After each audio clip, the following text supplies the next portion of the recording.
মাহাদি ও সুরভিকে নিঃশর্ত মুক্তি দিতে হবে এবং ওমর ফারুক সহ সকল হেনস্থাকারী পুলিশ ও প্রশাসনের কর্মকর্তাদের বিরুদ্ধে তদন্ত কমিটি গঠনপূর্বক শাস্তিমূলক ব্যবস্থা গ্রহণ করতে হবে।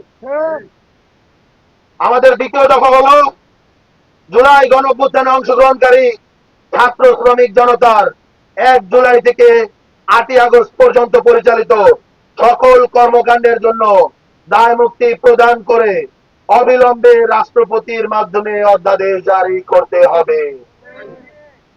আমাদের 3 নম্বর দফা, এটি হলো জুলাই বিপ্লবে গুরুত্বপূর্ণ অবদান রাখা সেনা, নৌ, বিমান বাহিনী সহ সামরিক, আধা সামরিক ও বেসামরিক প্রশাসনের সকল কর্মকর্তা, সৈনিক ও কর্মচারীদের ইতিহাস লিপিবদ্ধ করতে হবে।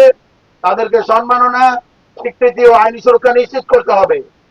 কর্মক্ষেত্রে তাদের যাতে হয়রানি বন্ধ করা হয় তার জন্য একটি স্থায়ী কমিশন গঠন করতে হবে এবং 2009 সালের 25 ফেব্রুয়ারি থেকে ফ্যাসিবাদের রোশান হলে পরে সশস্ত্র বাহিনীতে পদোন্নতি বঞ্চিত যে অফিসাররা রয়েছে দ্রুত তাদের পদোন্নতি এবং গুরুত্বপূর্ণ সংবেদনশীল পদে তাদেরকে প্রদান করতে হবে।